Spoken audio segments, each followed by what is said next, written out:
बिस्मिल्लाहिर्रहमानिर्रहीम। अल्हम्दुलिल्लाहि रब्बिल आलमीन वस्सलातु वस्सलामु अला अशरफिल अंबियाइ वल मुरसलीन व अला आलिहि व अस्हाबिहि अजमईन। अम्मा बाद अऊज़ु बिल्लाहि मिनश शैतानिर रजीम। बिस्मिल्लाहिर्रहमानिर्रहीम। कुल फ़ीहिमा इस्मुन कबीरुन व मनाफ़िउ लिन्नास व इस्मुहुमा अकबर मिन नफ़इहिमा।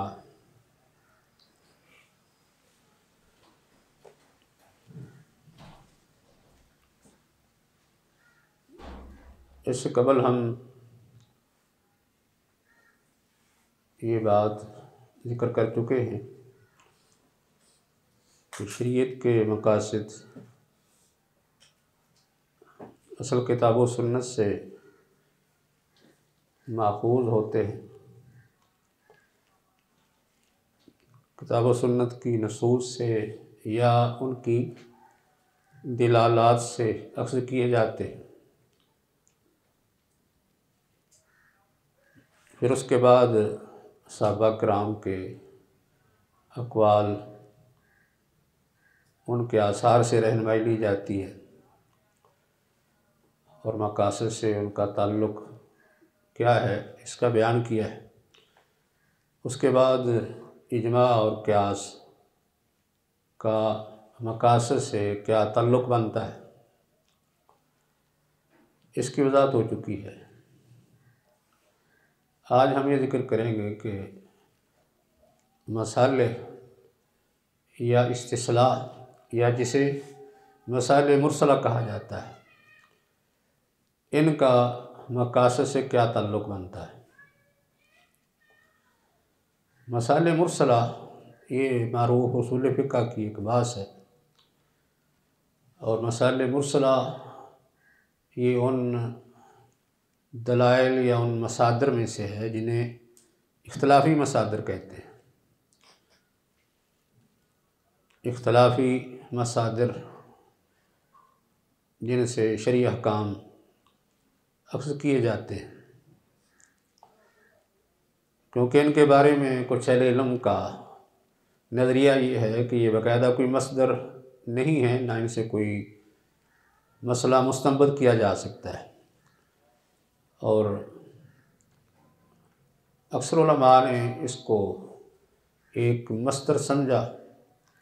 अगर ये मुस्तकिल मसदर इस तरह नहीं है जिस तरह के किताब व सुन्नत हैं, बल्कि ये मसादर किताब व सुन्नत से माखूज़ हैं जिन्हें इख्तिलाफ़ी कहा जाता है। तो मसाले मुरसला की बात ये उसूल फ़िक़्ह में तफ़सील से मौजूद है। हम उस तफ़सील में नहीं जाएंगे, सिर्फ़ यहाँ खुलासतन मसाले मुरसला का ज़िक्र करके इनके कुछ क़ायदे ज़ाब्ते और मकासद से इनका ताल्लुक़ क्या बनता है इसका बयान करेंगे। मसाले की एक तक़सीम आपने ये पढ़ी है ना कि कुछ मसलते वो हैं जिनका शायर ने एतबार किया है, बाकायदा नसूस में उनका बयान आ गया है, शायर ने वजाहत कर दी है। जिस तरह के ये किसास वगैरह है, किसास का बयान कर दिया, ये नसूस में बयान हो चुका है। ऐसे कोई शख्स किसी का नुकसान कर दे तो उसको उसकी ज़मानत या उसकी ज़िम्मेदारी अपने ऊपर लेना पड़ती है। और दूसरी किस्म ये पड़ी है कि वो मसाले भी हैं जिनका शरीयत ने रद्द कर दिया है, बड़े नस के साथ उनको यानी रद्द कर दिया है कि इनका कोई एतबार नहीं किया जाएगा। जैसा कि ये मसाले की बात में आपने ये मिसालें पढ़ी है ना, कोई आदमी ये कहे कि मुसावात का तकाज़ा ये है कि औरत का हिस्सा मर्द के बराबर होना चाहिए। ये अपने पास से कोई आदमी मसलत फ़ायदा बयान करता है, मकसद बयान करता है, तो इसका मकसद ये बातिल होगा, इसको रद्द कर दिया जाएगा। या इस तरह की कोई बात करे कि जैसे मर्द को तलाक का हक़ है वैसे औरत को भी दिया जाए, मुसावात का नज़रिया लेके औरत को भी तलाक का हक दे, तो शरीयत ने इसका रद्द कर दिया है। रद्द इस तरह किया कि नास में वजाहत आ गई कि तलाक का इख्तियार सिर्फ मर्द को है, औरत को नहीं। ये दो किस्म की मसलतें वो हैं जिनके बारे में नसूस में यानी सरहद है। असल जो मसाले हमारा मौजू हैं वो है मसाले मुरसला जिन्हें कहा जाता है। मसाले मुरसला, मुरसला का मकसद क्या है? इसका मकसद ये है कि ऐसा कोई वाक़या, ऐसी कोई बात सामने आती है कि जिसके बारे में शारे ने किसी नस में कोई हुक्म बयान नहीं किया होता, और ना ही हमें कोई ऐसी मिसाल मिलती है कि उस वाक़या के अंदर हमें कोई ख़ास इल्लत मिल जाए कि हम समझें कि इस इल्लत का इतबार शारे ने अपने किसी हुक्म में किया है तो हम उस पर क़यास कर लें। ये सूरत भी नहीं होती। यानी मसाले की तरफ कब जाया जाता है? जब ना तो नस में कोई हुक्म मिलता है और ना ही उस वाक़या में, जिस वाक़या के बारे में हम कोई शरई हुक्म लगाना चाहते हैं, कोई ख़ास इल्लत पाई जाए जो इल्लत हमें शरई किसी भी हुक्म में मिलती हो, या हम उसको मालूम कर सकें कि इस वाक़े के अंदर ये इल्लत है और ये किसी न किसी शरई हुक्म में पाई जाती है। अगर हमें किसी शरई हुक्म में मिल जाए तो फिर हम इस वाक़या को जो नया हमारे सामने आया है, पेश हुआ है, हम उस पर क़यास कर लेंगे।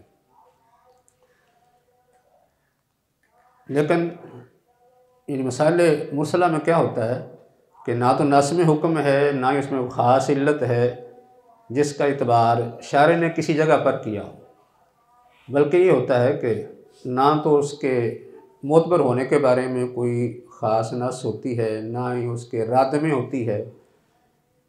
लेकिन इसको मसलत क्यों कहते हैं?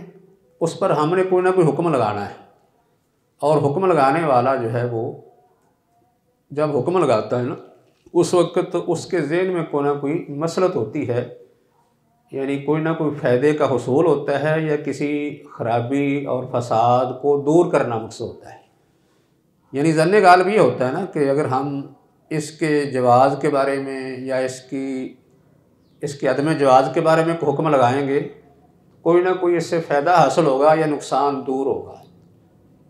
ज़न्न होता है एक मुजतहिद का जो किसी ऐसे वाक़या पर जिसके बारे में खामोशी है उसमें हुक्म लगाता है, तो इस ज़न्ने गालिब की बुनियाद पर लगाता है कि इसमें कोई ना कोई मसलत हासिल होगी या नुकसान दूर होगा, इसलिए इसे मसल कह दिया जाता है। मुरसला इसलिए कहा जाता है कि इसके बारे में कोई ख़ास नस नहीं आती, यानी इसके मुतल्लिक़ कोई ख़ास नस में हुक्म नहीं होता। लेकिन इसका मतलब ये नहीं है कि उम्मी तौर पर हमें शरीयत में भी नसूस की कोई दलालत ना मिलती हो, इसकी नफ़ी नहीं होती। इसकी नफ़ी नहीं होती कि हम उम्मी तौर पर नसूस पर गौर करें तो हमें कुछ ना कुछ रहनुमाई मिल जाएगी, इसकी इसमें नफ़ी नहीं होती। ये मुरसला इसलिए कहा जाता है कि ख़ास किसी नस के अंदर उसका हुक्म मौजूद नहीं होता, ना ही उसमें वो ख़ास ऐसी इल्लत पाई जाती है जो किसी दूसरे शरई हुक्म में हमें मिल जाए, यानी नस्सन किसी हुक्म में वो इल्लत मौजूद हो जो नए पेश आने वाले वाक़या में है तो हम क़यास कर लें, ये सूरत नहीं होती। इसलिए उसमें फिर उम्मी दलाइल की तरफ देखा जाता है, जिस कहते हैं शरीयत के उम्मी मजाज और उसकी रूह की तरफ देखा जाता है, मकासद की तरफ देखा जाता है। तो मुरसला यानी उसको कहने का मकसद ये नहीं होता कि उसको इस तरह छोड़ दिया गया है कि शरीयत में बिल्कुल ही रहनुमाई उसके बारे में मौजूद नहीं, बल्कि इसलिए कि कोई ख़ास नस या ख़ास कोई इल्लत ऐसी महसूस नहीं जिसका इतबार शारे ने किसी हुक्म में किया हो। यानी मतलब ये है कि मुजतहिद समझता है कि ये जो फ़ेल है इसके अंदर ये मसलत है, वो उसको समझता है कि राजे मसलत है, इसमें उसकी नज़र में राजे होती है ना, इसलिए हुक्म लगाता है कि राजे मसलत मेरे नज़दीक ये है और शरीयत इसकी नफ़ी नहीं करती। तो इस तरह उसको वो फिर यानी मसाले या मसलत मुरसला कह के उस पर कोई हुक्म लगा देता है कि इस काम के करने में या ना करने में ये मसलत राजे है और शरीयत इसकी नफ़ी नहीं करती। ये असल जो है वो हमारा यानी मौजू है जिसके बारे में इख्तलाफ है कि ये हुज्जत है या कि नहीं। इससे हम कोई किसी वाक़या पर शरई हुक्म लगा सकते हैं, कोई मसला मुस्तंबत कर सकते हैं या कि नहीं कर सकते। अगरचे इसमें इख्तलाफ तो है कि बाद लोगों ने मसाले मुरसला का एतबार किया है, बाद ने नहीं किया। किसी ने इसका नाम राय रख दिया, किसी ने इसका नाम इस्तेहसान रख दिया, और बाज़ लोगों ने बल्कि इस उसूल से नजायज़ फ़ायदा भी उठाया, जैसे कि सूफिया ने इससे नजायज़ फ़ायदा ये उठाया कि जो चीज़ उनके विजदान में आई, उनके ज़ौक़ की बन गई, वही उनके नज़दीक शरई हुक्म बन गया। यानी उन्होंने अपने अक़वाल में, अपने अमाल में अपना ज़ौक़ देखा, अपना विजदान देखा, और जिस चीज़ में उन्हें कोई लज्जत महसूस हुई उसी को उन्होंने शरई हुक्म कह दिया, और नाम क्या दे दिया उसका कि ये मसलते मुरसला है। मसलते मुरसला का नाम लेकर उन्होंने अपने पास से उनके अहकाम भी वज़ा कर लिए। इस तरह इस एक मसदर से लोगों ने नजायज़ फ़ायदा भी उठाया है। इसी वजह से बाद लोगों ने बिल्कुल इनकार ही कर दिया कि अगर हम मसल का दरवाज़ा खोलते हैं तो फिर तो इसका मतलब है कि हुक्मरानों के लिए, उलमा के लिए, आबदों के लिए, सूफिया के लिए रास्ता खुल जाएगा। जो भी किसी काम को वो अपने लिए फ़ायदेमंद समझेगा या उसकी नज़र में वो मनफत होगी, हालांकि शरीयत में हो सकता है कि उसका रद्द मौजूद हो लेकिन इसे इल्म ना हो। किसी चीज़ को मसला समझ रहा हो, शरीयत ने उसका रद्द किया है लेकिन इसे उसका इल्म नहीं है, या किसी चीज़ को ये मनफत नहीं समझ रहा जबकि शरीयत ने उसका इतबार किया है, इसे नहीं मालूम कि शरीयत ने इसका इतबार किया है या नहीं किया। तो इस तरह हुक्मरान भी अपनी मर्ज़ी से जो चीज़ उनके फ़ायदे की होगी, उनके मफाद में होगी, उसी को मसलत का नाम दे के वो समझें कि ये भी एक शरई हुक्म है। इस तरह उलमा भी कर लेंगे कि उलमा भी जो हैं वो अपने तअस्सुब में, अपनी ख्वाहिशात या अपने फ़ायदे के लिए इससे फ़ायदा उठा सकते हैं। बाकी सूफिया और आबिद और ज़ाहिद लोग भी फ़ायदा उठा सकेंगे, इसलिए उन्होंने इनकार कर दिया। लेकिन कुछ लोगों ने इसके लिए रास्ता खोल दिया, जिस तरह के आम तौर पर मसलत की बुनियाद पर लोग जो हैं वो नुसूस को भी छोड़ देते हैं, देखते नहीं कि ये मसलत जिसका हम इतबार कर रहे हैं कि शारे ने इसका कहीं रद्द तो नहीं कर दिया, या इसके उल्ट ऐसा तो नहीं है कि जिसको उन लोगों ने मसलत नहीं समझा शारे ने उसको मसलत समझा है, ऐसी सूरत तो नहीं। ऐसा भी हुआ कि उसका इस्तेमाल जो है वो उन्होंने हद से तजावुज़ करके किया है बहुत ज़्यादा। लेकिन वो लोग जो इस मसलत से फ़ायदा उठाते हैं वो इसके लिए कुछ ज़ाब्ते मुकर्रर करते हैं। वो कहते हैं कि मसल को वैसे नहीं छोड़ देना चाहिए लोगों की ख्वाहिश के मुताबिक। जैसे इब्न तैमिया रहमहुल्लाह फरमाते हैं कि ये जो मसलत मुरसला है ये कोई मुस्तकिल माखज़ नहीं है, बल्कि समझ लें शरई अहकाम की तरफ जाने का एक रास्ता है, यानी एक रूट है कि जिसको हम इस्तेमाल करके शरई अहकाम तक पहुँचने की कोशिश करते हैं। ये कोई मुश्किल मसदर नहीं है, ना इसका मतलब ये है कि कोई शख्स अपनी ख्वाहिशात के मुताबिक नुसूस को समझता रहे। अपनी ख्वाहिशात के मुताबिक नुसूस को समझेगा तो ये मसाले जो हैं ये मोतबर नहीं होंगी बल्कि मरदूद होंगी। यानी उनके नज़दीक मसाले जो है वो ना तो मुस्तकिल कोई मसदर है जिससे शरई अहकाम अख़ज़ किए जाते हों, और ना ही ये इंसानी ख्वाहिशात के मुताबिक शरई नुसूस को समझने का ज़रिया है। बल्कि असल क्या है कि शरई अहकाम तक जाने का एक ज़रिया है, एक रास्ता है। जैसे किसी मंज़िल तक इंसान जाना चाहता है तो दरमियान में कुछ रास्ते को इस्तेमाल करके पहुँचता है, रास्ते के बगैर नहीं पहुँच सकता। एक ज़रिया वसीला जिसको कहते हैं, ज़रिया वसीला है, उसको इस्तेमाल करके हम यानी उससे रहनुमाई लेके असल मकसद की तरफ हम जाते हैं, इससे हमें रहनुमाई मिल सकती है। इसलिए इसके लिए जो है वो कुछ ज़ाब्ते और कायदे ऐसे मुकर्रर होने चाहिए कि कहीं हम इसके इस्तेमाल में इफ़रात व तफरीद का शिकार ना हो जाए। उनमें मसलन एक ज़ाब्ता ये है कि ये जो मसाले हैं उनका इस्तेमाल कहाँ किया जाएगा?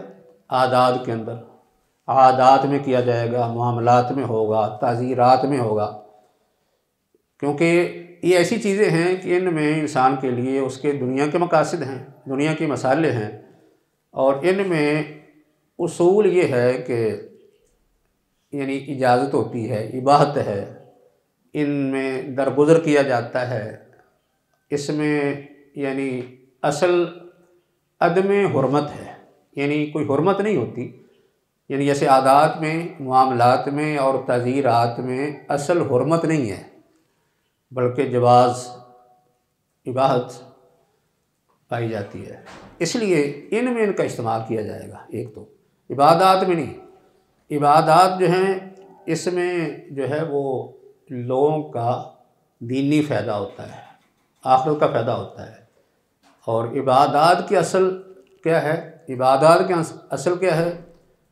असल हुर्मत है।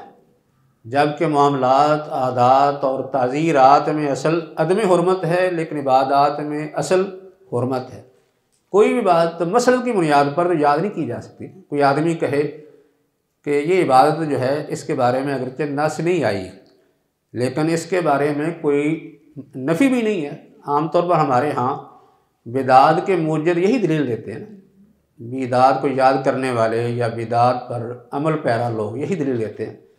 कहते हैं कि आप इसकी दलील मांगते हैं तो हम आपसे दलील मांगते हैं कि इसकी ममानत कहाँ आई है, इसकी ममानत कहाँ, ये कहते हैं ममानत कहाँ आई है। ये उसूल जो है वो आदात, मामलात, ताज़ीरात में तो हो सकता है, दलीलें मांगी जा सकती है, लेकिन इबादात में नहीं मांगी जा सकती।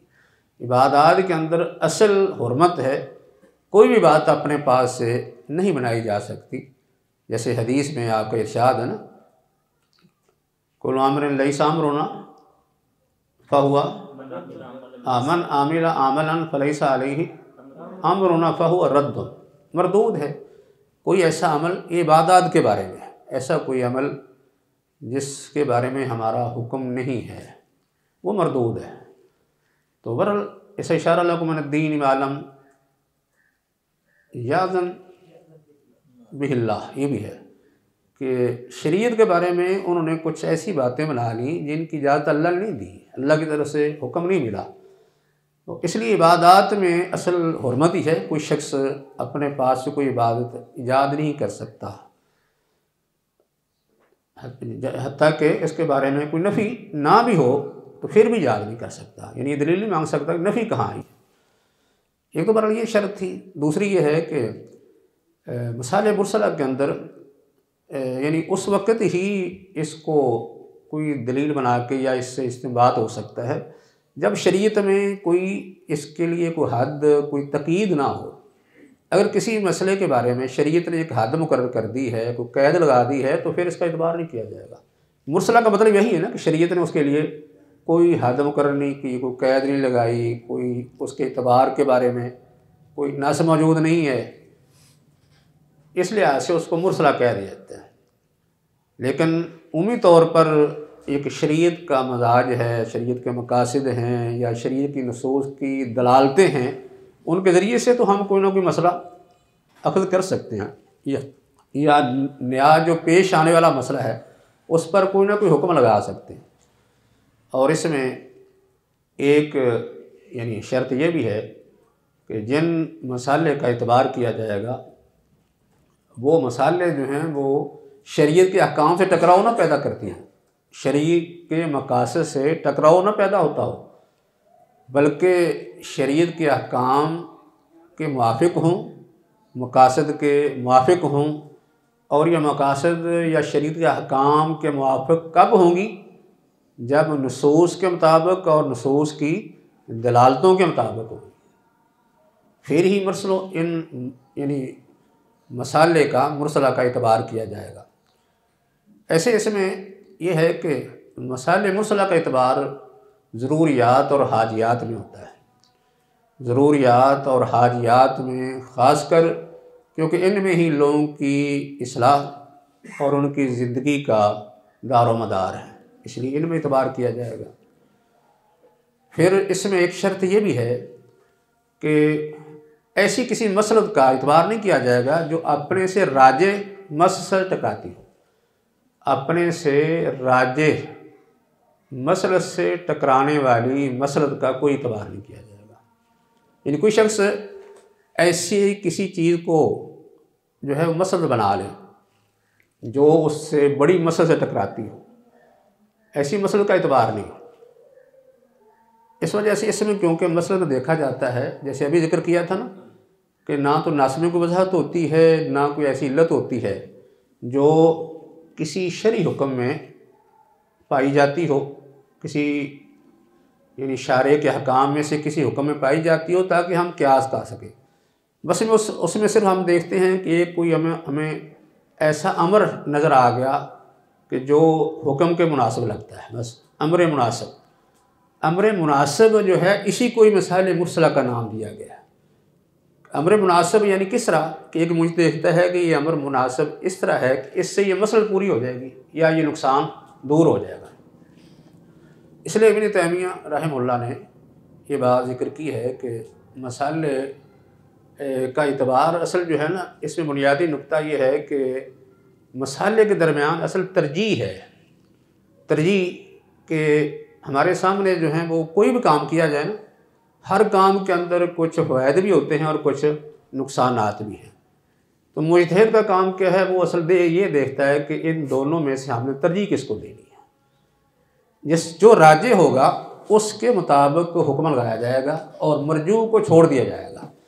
मतलब ये है कि एक चीज़ में जो है वो फ़ायदा है और उसमें नुकसान भी है, या ये है कि एक चीज़ में दो फ़ायदे हैं, एक छोटा फ़ायदा है एक बड़ा फ़ायदा है, या किसी चीज़ में दो नुकसानात हैं, एक कम है एक ज़्यादा है। तो जब दो फ़ायदे होंगे तो बड़े फ़ायदे को मुकद्दम रखा जाएगा, छोटे को नज़रअंदाज कर दिया जाएगा। अगर दोनों नुकसानात हैं तो फिर बड़े नुकसान का इज़ाला पहले दूर किया जाएगा, छोटे का बाद में हो जाएगा। किसी वक्त ऐसा होता है कि एक तरफ फ़ायदा है एक तरफ नुकसान है, तो उस वक्त नुकसान का इज़ाला ये मुकद्दम होगा और फ़ायदे का हुसूल जो है उसको मुअख्खर कर दिया जाएगा। इस तरह जो है मसाले के दरमियान असल तरजीह ये मुजतहिद का काम है।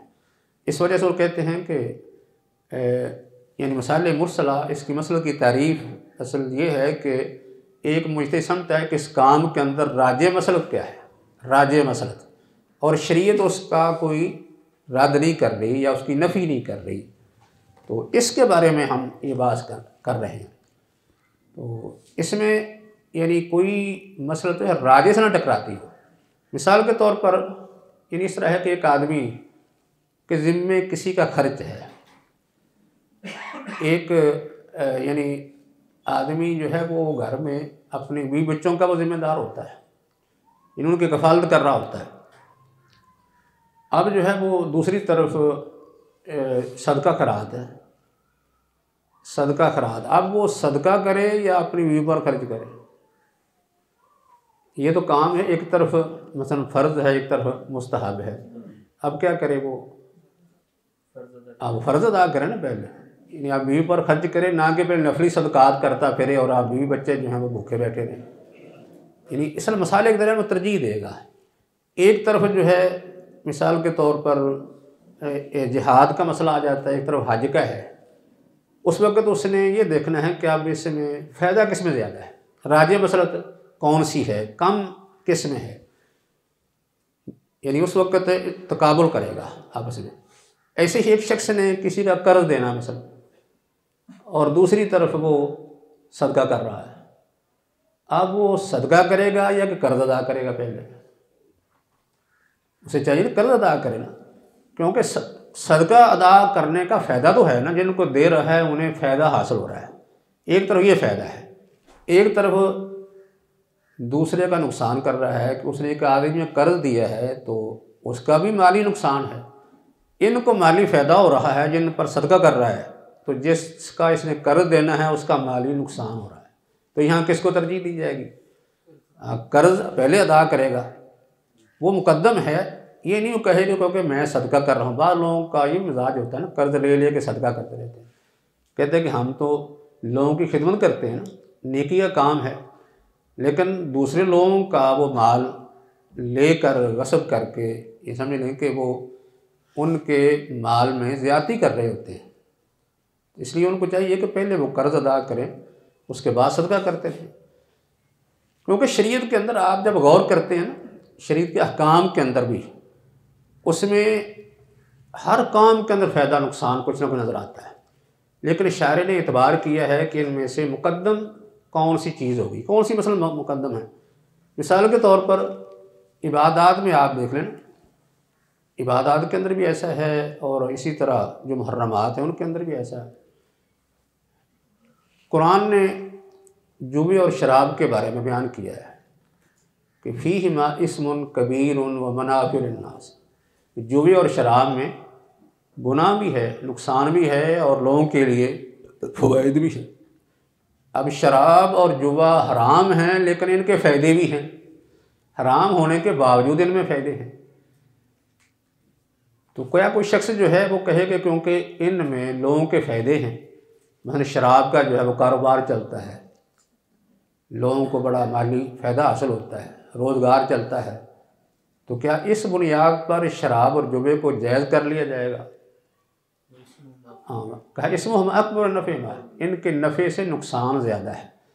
तो इसलिए इसमें शरीयत ने जो राजे मसलत थी ना उसको मुकद्दम रखा है कि राजे ये है। हत्ता कि अगर कोई शख्स मसलन शरीयत ने हमें शिरक से रोका है, जुल्म से रोका है, बेहयाई से रोका है, हालांकि इन तमाम कामों में लोगों के लिए फ़ायदे भी हैं। एक आदमी शिरक करता है ना, शिरक का भी वो फ़ायदा कोई ना कोई उठाता है। आप देखते हैं हमारे यहाँ जो शिरक चल रहा है, लोग फ़ायदे उठा रहे हैं। कितने फ़ायदे उठा रहे हैं, बहुत ज़्यादा इससे फ़ायदा हासिल करते हैं, करने वाले भी और करवाने वाले भी फ़ायदे हासिल कर रहे हैं। इस तरह बेहयाई को मना कर दिया, बेहयाई से लोग कितने फ़ायदे उठा रहे हैं। आजकल बहुत सारे लोगों का कारोबार बेहयाई की बुनियाद पर है। मिसाल के तौर पर बेहयाई को वो बतौर कारोबार इस्तेमाल कर रहे हैं। आजकल अदाकारा जो है वो कमाई कर रही है, वो यानी लाखों में कमाई कर रही है। कोई आदमी कहे कि अब बेहयाई जो है वो जायज़ हो जाएगी क्योंकि इससे तो बड़ा फ़ायदा हासिल हो रहा है। लोगों ने बेहयाई को कारोबार के लिए बतौर इश्तिहार इस्तेमाल किया। आप देखते हैं कारोबार करते हैं तो बड़े बड़े इश्तिहार औरतों के लग जाते हैं, हालांकि औरों की तस्वीर के बगैर ही काम चल सकता है। ये माली फ़ायदा है, माली फ़ायदे के हुसूल के लिए अपने कारोबार के लिए औरत को दरवाजे पर बैठा दिया ताकि लोग ज़्यादा आएँ, गाहक ज़्यादा आएंगे तो माली फ़ायदा होगा। इसलिए यानी बेहयाई को उन्होंने इस्तेमाल के बाद लोगों ने बेहयाई के अड्डे खुले हुए, उसमें कमाई कर रहे हैं, औरतें कमाई कर रही हैं, मर्द कमाई कर रहे हैं।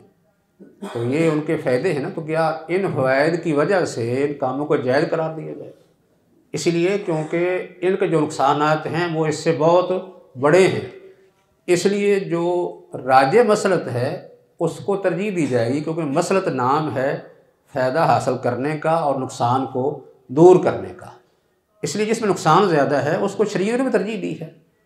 इस तरह जुल्म एक आदमी करता है तो जुल्म करने वाले का तो फ़ायदा हो रहा होता है। जुल्म करने वाला अपने फ़ायदे के लिए करता है ना, उसको तो फ़ायदा हासिल हो रहा है, लेकिन दूसरी तरफ जिस पर जुल्म हो रहा है उसका कितना नुकसान है। इसलिए शरीयत ने जुल्म को मना कर दिया, क्योंकि उसमें नुकसान जुल्म का ज़्यादा है और उससे हासिल होने वाला फ़ायदा कम है। वो किसी जालिम को कुछ फ़ायदा हासिल हो जाएगा तो उससे जुल्म को जायज़ तो नहीं कहा जा सकता। तो इसलिए असल बात जो है मसाले के अंदर, मसाले मुरसला के अंदर तरजीह की है कि एक मुजतहिद जब देखता है कि ये काम अगर करने के लिए कहा जाए तो क्या फ़ायदा होगा, अगर इससे रोका जाए तो क्या नुकसान होगा, तो उस वक़्त उसने असल तरजीह दे दी है नफ़ा नुकसान को। जो चीज़ राजी होगी उसके मुताबिक उसके हुसूल के लिए वो हुक्म देगा या उसके इजाले के लिए हुक्म देगा। ये यानी इसके लिए एक बाकायदा ये ज़ाब्ता है इसके लिए। तो बाकी ये फ़ैसला किसने करना है? इस तरह इब्न तैमिया रहमतुल्लाह ने ये भी कहा है कि ये बातें जो कही जा रही हैं सारी कि ये जी इसमें ये शर्त है, ये शर्त है, जिस तरह की हमने अभी जिक्र की है, वो कहते हैं फ़ैसला कौन करेगा, ये हम क्या आम आदमी पर छोड़ देंगे फ़ैसले करता रहे, वो किसी अनपढ़ पर जाहिल पर छोड़ देंगे, बल्कि ये काम कौन करेंगे, उलमा करेंगे जिनका दीन के इल्म के साथ इख्तिसास है, यानी मुख्तस उलमा, वो ये फ़ैसला करेंगे ना अपना, यानी फ़ैसला वो करेंगे कि इस वक्त इस काम में फ़ायदा क्या है, नुकसान क्या है, क्योंकि उनके ज़हन में सिर्फ दुनियावी फ़ायदे नहीं होंगे। दुनियावी फ़ायदे जैसे मैंने जिक्र कर दिया हर काम के अंदर है, शिरक के अंदर भी, हयाई के अंदर, जुल्म के अंदर फ़ायदे ही फ़ायदे हैं। सूद में लोग नहीं फ़ायदा उठाते, लोग सूद का कारोबार करके लाखों अरबों रुपए कमा रहे हैं, जुए के ज़रिए पैसे कमा रहे हैं। तो क्या सिर्फ फ़ायदे को हमने मनफत देखनी है, या कोई शख्स कहे कि शरीयत के मकासद में क्या है, लोगों की मनफतों का हसूल और उनसे नुकसानात को दूर करना, और ये मनफतें और ये फ़ायदे दुनिया के जो मफादात हैं सारे के सारे इंसान की अपनी ख्वाहिशात के मुताबिक नहीं, बल्कि इसके लिए ज़ाब्ते हैं। क्योंकि अगर कोई आदमी वैसे इनको जो है वो मसलतों पर छोड़ दिया जाए तो फिर तो एक काम के अंदर इख्तलाफ हो जाएगा। एक आदमी कहेगा कि इस काम में मेरा फ़ायदा है, दूसरा कहेगा नहीं मेरा नुकसान है। तो क्या कोई मुजतहिद दो फैसले देगा, इन दो फैसले नहीं करेगा ना, कभी कहे कि वो जायज़ है, कभी कहे नाजायज़ है, वही काम कहे तेरे लिए जायज़ है, तेरे लिए नाजायज़ है, क्योंकि उसका फ़ायदा इसका नुकसान है। ऐसा नहीं है, ये तो लोगों की ख्वाहिश के मुताबिक शरई अहकाम लागू करने वाली बात होगी। जबकि शरीयत के मकासद में हमने ये पढ़ा है कि वो तो लोगों की ख्वाहिशात को अल्लाह के हुक्म के ताबे करने के लिए आई है, ना कि अल्लाह के अहकाम को लोगों की ख्वाहिशात के ताबे करने के लिए। इसी वजह से ये फ़ैसला जो है वो एक मुजतहिद मुतखस्सिस आदमी जो दीन को जानता है, दीन के उसूलों को जानता है, नसूस पर उसकी नज़र है, नसूस की दलालतों को समझता है, शरीयत के मकासद को जानता है, ऐसा शख्स ये फ़ैसला करेगा कि इस काम के अंदर ख़ासकर जिसका ताल्लुक़ जो है वो कोई ऐसे नए वाक़या से, मामले से है जिसके बारे में हमें नस से कोई हुक्म वाज़ेह नहीं मिल रहा, तो उस वक़्त हमने उस काम को जायज़ कहना है या नाजायज़ कहना है, ये एक मुजतहिद आलिम ये फ़ैसला करेगा। ये चीज़ें जो हैं वो ये समझ लें कि इससे एक नक्शा सामने आ गया है कि मसाइल मुरसला असल जिसकी हुज्जियत के बारे में है वो कौन सी मसलत है, और उसके लिए समझ लें कि एक महल्ले इख्तलाफ उसका या महल्ले मौजू जो है वो मुतय्यन हो गया। अब इसका ताल्लुक़ मकासद से कैसे बनता है, वैसे इन बातों से ये समझ आ जाती है बात, लेकिन ताल्लुक़ जो इस तरह बनता है हम पहले पढ़ चुके हैं कि मकासद का जिक्र बाकायदा नाम लेकर जो है इमाम जुवैनी ने जिक्र किया अपनी किताब बुरहान में, उसके बाद इमाम गज़ाली ने ये बयान किया है कि मसाले से हमारी मुराद क्या है। मसाले से हमारी मुराद जो है वो मकासद की हिफाजत है। उन्होंने कहा है कि मसाले से हमारी मुराद क्या है, मकासद की हिफाजत है। और मकासद किन चीज़ों का नाम है, उन्होंने कहा है कि मकासद जो है वो 5 चीज़ों से इबारत है, यानी 5 चीज़ों का नाम है। वो क्या, वो दीन की हिफाजत, जान, नस्ब और अकल और माल की हिफाजत, इनका नाम है। मतलब ये है कि इमाम गज़ाली ने मसाले को कहा है कि किस चीज़ का नाम है, ये मकासद की हिफाजत का नाम है। हर वो काम जो इन 5 ज़रूरियात की हिफाजत करे उसको हम मसलत कहेंगे।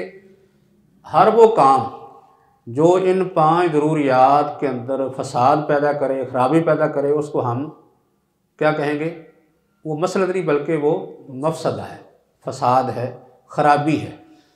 तो इसी तरह ये इमाम शातिबी के हवाले से मैंने पढ़ा था कि उन्होंने कहा है कि शरीयत जो है वो किस लिए वज़ा की गई है, यानी शरीयत अल्लाह ने हमें क्यों दी है, ये अहकाम हमारे लिए क्यों मुकर्रर किए हैं, ताकि लोगों की मसाले का लिहाज रखा जाए। कौन सी मसाले, जिनका ताल्लुक़ दुनिया आखिर से है। इससे ये मालूम हुआ कि असल में ये जो मसाले जिनका लिहाज रखा गया है, शारे ने मसाले का लिहाज रखा है, लोगों की मसाले का, जिनका ताल्लुक़ दुनिया और आखिरत से है, दोनों किस्म के मसाले का लिहाज रखा है। तो यही मसाले दूसरे अल्फाज में क्या हैं इन मसाले को हासिल करना, ये क्या है, यही मकासद का हुसूल है। गोया कि इन मसाले का हुसूल जो है उसका नतीजा क्या निकलता है, मकासद का हुसूल। जब हम इन मसाले को हासिल करेंगे तो उसका लाजमी नतीजा क्या होगा, मकासद का हुसूल होगा। क्योंकि मसाले के हुसूल का मकसद मकासद की हिफाजत है, और मकासद जैसे कि ये हमने 5 जो इत्तफाकी ये भी बयान किए, और इसके अलावा कुछ अहले इल्म ने जो इजाफे किए उनका भी बयान पहले हो चुका है, इनकी हिफाजत है।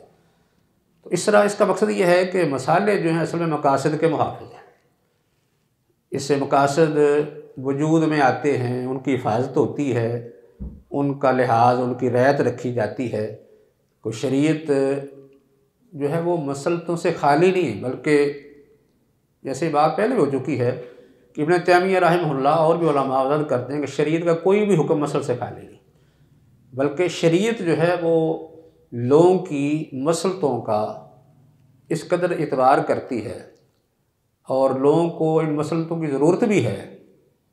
इन मसलतों की ज़रूरत तो उनको खाने पीने से ज़्यादा है, यानी खाने पीने से भी ज़्यादा ज़रूरत है इन मसलतों की। इस वजह से अगर ये खाना पीना जो है ये भी एक इंसानी ज़रूरतें हैं, लेकिन मकसद यह है कि शरीयत ने कोई चीज़ ऐसी नहीं छोड़ी जिसमें किसी मसलत का, फ़ायदे का, हिकमत का लिहाज ना रखा हो। तो इसका असल खुलासा यही है कि मसाले का हुसूल गोया के मकासद की हिफाजत है, उसको यानी वजूद को लाना मकासद को, या मकासद की आगे हिफाजत करना, उनकी बका, ये इसी में है। और इसमें एक दूसरा ताल्लुक़ इस तरह बनता है कि मकासद की हिफाजत या मकासद को हुसूल, इनकी रैयत, इनका इतबार, और मकासद को उनके तरीक़ों के मुताबिक हासिल करना, ये समझ लें मसाले के हुसूल के लिए एक अहम शर्त है। मकासद का हुसूल, मकासद का इतबार, मकासद की रैयत, ये मसाले के इतबार के लिए ज़रूरी है। किस लिए? क्योंकि बाद दफ़ा आदमी मसाले में गलती कर जाता है। मसाले के हुसूल के लिए मकासद जो हैं वो सामने रखने ये ज़रूरी हैं। जैसे अभी हम जिक्र कर रहे थे ना कि एक शख्स जो है वो समझता है कि इस काम के अंदर ये फ़ायदा है, तो क्या उसकी वजह से वो जायज़ हो जाएगा? किसी काम के अंदर कोई आदमी फ़ायदा निकाल ले तो उसे जायज़ तो नहीं होगा। इसलिए उसको मकासद को सामने रखना चाहिए कि किसी अमल के अंदर कोई उसको एक फ़ायदा नज़र आए तो उससे वो जायज़ नहीं होगा, क्योंकि हर काम के अंदर खा वो नाजायज़ है, उसके अंदर कोई ना कोई फ़ायदा उसको मिल जाएगा। इसलिए किसी काम से कोई मकसद, कोई गरज, कोई फ़ायदा हासिल होता हो, उससे वो मसाले मोतबर नहीं होंगी, क्योंकि ये मकसद से टकरा रही है, मकसद टकरा रही है। यानी ये समझ लें कि मकासद का जो है वो इतबार करना, उनकी रैयत करना, उनका लिहाज रखना, और मकासद को उनके तरीक़ों के मुताबिक इस्तेमाल करना, ये मसाले के एतबार के लिए एक बड़ी अहम शर्त है। यानी मकासद के बग़ैर आदमी सिर्फ़ किसी काम में फ़ायदा देख के उसको जायज़ न कर ले। अभी हमने मिसालें जिक्र की ना, कोई आदमी ये कहे कि जो ये बेहयाई का ये फ़ायदा है, फलां कारोबार का ये फ़ायदा है, पतंगबाजी जो है वो भी जायज़ है क्योंकि इसमें लोगों का कारोबार चलता है। आजकल गानों की, फ़िल्मों की, बेहयाई की बेशुमार वीडियो, ऑडियो, इस तरह CD मिल रही हैं, तो क्या इनको भी जायज़ कर लिया जाए? क्योंकि इनसे बहुत से लोग दुनियावी मफाद हासिल कर रहे हैं, ये दुनिया के फ़ायदे नहीं हासिल कर रहे, इस वजह से ये जायज़ हो जाएंगी। इनके जो नुकसानात हैं वो नहीं देख लें कि नुकसानात कितने हैं, क्या नुकसान ज़्यादा हैं या फ़ायदे ज़्यादा हैं, इसलिए इन चीज़ों को हराम कर दिया जाएगा। बहुत से लोगों का कारोबार ही बेहयाई की बुनियाद पर चलता है। तो अभी हम इसकी मिसालें जिक्र कर चुके हैं कुछ, बाकी मज़ीद भी दी जा सकती हैं। तो असल मकसद ये है कि यानी कोई भी काम जिसको शरीयत ने नाजायज़ कहा है, जैसे अभी जिक्र किया शराब के फ़ायदे भी हैं, कि जो शराब पीता है उसको वक़्ती तो फ़ायदा हासिल होता है ना, वो समझता है कि मैं सुकून में आ गया। और जिन लोगों का कारोबार है वो इसे कारोबार से फ़ायदा उठाते हैं। बहुत से लोगों का कारोबार इससे वास्ता होता है। तो इन फ़वाइद की वजह से इसको हम जायज़ नहीं कह सकते, इसके नुकसानात को मुकद्दम रखेंगे। हत्ता कि इस तरह यानी कोई आदमी चोरी कर लेता है। वैसे शरीयत के अंदर ऐसी मिसालें मौजूद हैं, ये समझने के लिए काफ़ी मुआवन है। एक आदमी चोरी करता है, अब चोर का हाथ काटा जाए या कि ना काटा जाए। चोर का हाथ काटा जाएगा, नुकसान तो है, नुकसान होता है ना, उस आदमी का हाथ कट गया। एक तरफ है चोरी का नुकसान, एक तरफ है चोर का नुकसान, दोनों किस्म के नुकसान ही ना। तो कौन सा नुकसान मुकद्दम रखा जाएगा? कि हम ये देखेंगे चोर का नुकसान हो रहा है, लिहाजा इसका हाथ ना काटा जाए, बेचारे का हाथ कट जाएगा, माजूर हो जाएगा। दूसरी तरफ अगर हाथ ना काटा जाएगा तो जो चोरी का नुकसान होगा पूरी कौम का, वो बड़ा नुकसान है या इस आदमी का एक नुकसान, ये बड़ा है। इसलिए चोर का हाथ काटा जाएगा क्योंकि ये नुकसान उसका ये थोड़ा है। अगर ना काटा गया तो पूरी कौम का जो नुकसान है चोरी की वजह से वो ज़्यादा है। ऐसे ही मसलन किसी आदमी को जो है वो जिना की हद लगाई जाती है, अब हद लगाने से उसका तो नुकसान हो रहा है ना, उसको आप रजम कर रहे हैं, उस पर कोड़े लगा रहे हैं, उसका नुकसान है। कोई आदमी कहे कि इसका नुकसान नहीं करना चाहिए, तो जब कि जिना का जो नुकसान है वो, जब आप जानी को सज़ा नहीं देंगे तो जिना का जो नुकसान होगा वो कितना बड़ा है, पूरा मुआशरा ख़राब हो जाएगा, तबाह होकर रह जाएगा। इसके यानी जितने नुकसानात होंगे इंसान अंदाज़ा नहीं कर सकता। ऐसे ही मतलब शराब कोई पीता है तो उसको अगर कोई सज़ा दी जाती है तो इसका नुकसान तो है कि एक आदमी को मतलब को कोड़े लगा रहा है, सज़ा दे रहा है, कहा जाए कि नुकसान है जी, नुकसान से इसको बचाना है। लेकिन दूसरी तरफ सज़ा ना देने का जो नुकसान है वो कितना है। इस वजह से इसमें यानी ये तो खैर नसूस के अंदर मिसालें हैं ताकि इससे हम रहनुमाई ले सकें कि हमारे सामने मसला पेश आए उस वक्त भी हमने जो मसलते हैं उनको गौर करके उनमें तरजीह देनी है कि किस में फ़ायदा ज़्यादा है और किस में नुकसान ज़्यादा है। फ़ायदा ज़्यादा वाला जो है वो उस पर उसके मुताबिक हुक्म देना है ताकि ज़्यादा फ़ायदा हासिल किए जाएँ और कम जो है उनको नज़रअंदाज कर दिया जाए। अगर नुकसानात हैं तो ज़्यादा नुकसान का इज़ाला ज़रूरी है, कम नुकसान बर्दाश्त कर लिया जाएगा। जराइम के अंदर, ताज़ीरात के अंदर ऐसे ही होता है। ऐसे जो है वो मसलन सूदी कारोबार है, उसका फ़ायदा मखसूस लोगों को है ना, बाकी उम्मी तौर पर पूरी कौम का नुकसान है। मुसलमानों की, खासकर किसी भी कौम की जिनके अंदर सूद रवाज पा जाए, मईशत तबाह हो जाती है। ख़ासकर उसमें तबकाती तकसीम वजूद में आती है, गरीब तबका जो है पिस के रह जाता है। इस तरह जुआ भी है, जुए में चंद लोगों का फ़ायदा है, दूसरी तो नुकसान है। पूरी कौम का ज़हन जुए का बन जाए तो वो तो काम करने के बजाय फिर जुआ ही खेल लेंगे, आसानी से इससे माल हासिल हो जाता है, अगरचे नुकसान भी होता रहे। तो इस तरह मसलन इबादत हैं, अब समझ लें कि इबादत है, उनमें नमाज है, रोज़ा है। अब कोई आदमी नमाज पढ़ता है, रोज़ा पढ़ता है, कोई ना कोई नुकसान उसका होता ही नहीं होता है, कोई ना कोई फ़ायदा, नुकसान तो उठाना पड़ता है ना। नमाज भी पढ़ते हैं तो कोई ना कोई तकलीफ़, कोई मुशक्क़त, ये नुकसान होता है। रोज़ा रखते वक्त भी जिस्मानी तकलीफ़ तो होती है। रमज़ान के आखिर तक जिस्म कमज़ोर भी हो जाता है, सेहत मुतासर हो जाती है ना, ज़ाहिरी तौर पर ऐसा लगता है जैसे कमज़ोर हो गया, काफ़ी तकलीफ उठानी पाती है, ज़रूर तो है। लेकिन रोज़ा रखने का फ़ायदा, नमाज पढ़ने का जो फ़ायदा है वो मुकद्दम है, शरीर ने उसको सामने रखा है। ऐसे मतलब जिहाद आप करते हैं, जिहाद में वक्ती तौर पर आपको नुकसान भी नज़र आएगा ना। जिहाद में क्या है, माल भी खर्च हो रहा है, जानें भी जो है वो ज़ाय हो रही है, ये नुकसान तो है। लेकिन ना करने का नुकसान ये बहुत बड़ा है। इस तरह आप कुछ जानें कुर्बान कर दें, कुछ माल खर्च कर देंगे, लेकिन उसके जो फ़ायदे होंगे बहुत बड़े होंगे। लेकिन अगर आपने कुछ जानों को बचा लिया, ये थोड़ा नुकसान बचा लिया, कुछ माल को बचा लिया, लेकिन बाद में जो नुकसान होगा, अगर दुश्मन गालिब हो गया तो फिर क्या जानें बच जाएंगी, क्या माल महफूज रह जाएगा, इज़्ज़तें महफूज रह जाएंगी, कितना बड़ा नुकसान होगा। इसलिए बड़े नुकसान को शरीयत ने यानी उसके इजाले को मुकद्दम रखा है कि उसके इजाले के लिए थोड़ा नुकसान जो बर्दाश्त करो। ऐसे जो है एक आदमी माल खर्च करता है तो माल खर्च करने उसका भी नुकसान हो रहा होता है, लेकिन उसकी वजह से कितने लोगों का फ़ायदा होता है। फ़वाइद कितने हैं माल खर्च करने के, एक आदमी का नुकसान लेकिन कितने लोगों के वो मफाद में जा रहा होता है। इसलिए ज़्यादा जो फ़ायदा है उसको मुकद्दम रखा जाएगा। पर ये असल समझ लें कि एक ताल्लुक़ था मकासद का मसाले से, कि मसाले के एतबार के लिए मकासद का एतबार और उनकी रियायत ये बड़ी ज़रूरी है। इसके बगैर इंसान मसाले मोतबरा या गैर मोतबरा या सही और गलत के दरमियान फ़र्क नहीं कर सकता।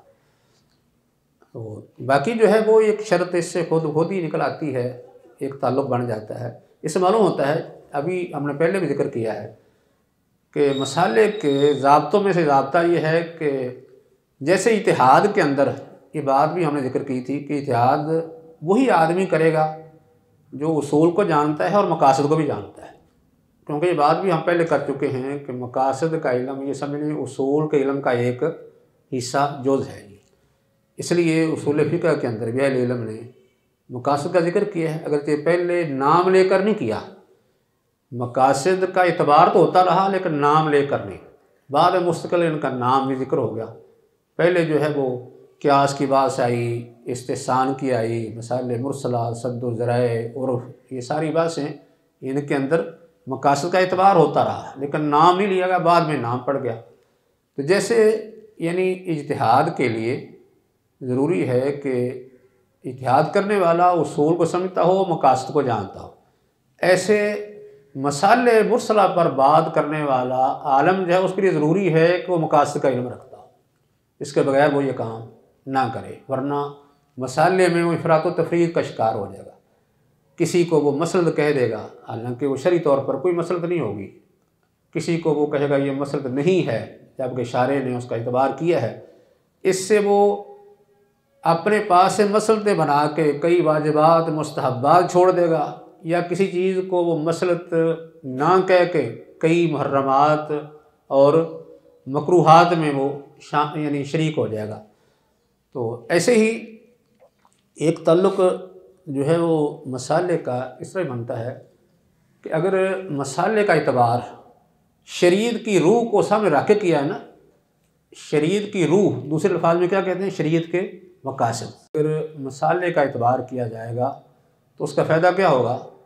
उसका फ़ायदा ये होगा कि हम अपनी शरीयत को, अपने दीन को एक ख़ूबसूरत दीन के तौर पर लोगों के सामने पेश करेंगे कि हमारा दीन जो है वो बड़ा यानी कमाल का दीन है, बड़ा ये ख़ूबसूरत दीन है, बड़ा ये जामे और बहुत सी मनफ़तों मसलतों पर ये मुश्तमिल है। ये हर दौर में लोगों के हालात का साथ देता है, हर दौर के, हर इलाके के, यानी हर जगह यानी कौनो मकान जो यानी ज़मान व मकान के साथ हालात के मुताबिक रहनुमाई करता है। ये एक तसव्वुर मिलता है कि शरीयत जो है हमारी एक खूबियों की हामिल है, जिसके अंदर दवाम पाया जाता है और आलमगीरियत पाई जाती है। ये हमारी शरीयत का एक खासा हिस्सा बनता है ना। अगर मसाले मुरसला का एतबार हम शरीयत के रूह मकासद को सामने रख के करेंगे तो इसे ये तसव्वुर मिलेगा कि हम मसाइल का हल जो है वो मुस्तकिल करने के अहल हैं, कर सकते हैं। या इस्लाम के अंदर आइंदा आने वाले मसाइल किसी भी जगह के हों, किसी भी इलाके के हों, किसी भी कौम के हों, क़यामत तक आने वाले मसाइल का हल इसमें मौजूद है। ये शरीयत जो है वो दायमी है और आलमगीर है। लेकिन अगर मकासद का एतबार नहीं करेंगे, इफ़रात व तफरीत में इधर उधर के जो है वो हम फतवे लगा देंगे, या मसाले का एतबार बिल्कुल ही नहीं करेंगे, तो फिर उसका नतीजा क्या होगा कि हमने शरीयत को खुद ही महदूद कर दिया और लोगों को ये तअस्सुर दिया कि हमारी शरीयत ये लोगों के, दुनिया के मुख्तलिफ़ किस्म की कौमों के या मुख्तलिफ़ ज़मानों के मसाइल हल करने की अहलियत नहीं रखती, ये तअस्सुर मिलेगा। तो इस लिहाज से जो है वो मसाइल मुरसला या मसाले का जो है वो मकासद का ताल्लुक़ बनता है कि दोनों को मिलाएंगे तो फिर सही तरह हम लोगों की रहनुमाई कर सकते हैं, वरना रहनुमाई जो है मुश्किल हो जाएगी।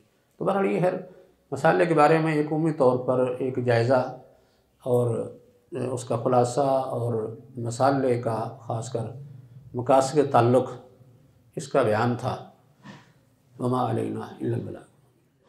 जिंदगी शऊर से, अल हिक्मा इंटरनेशनल।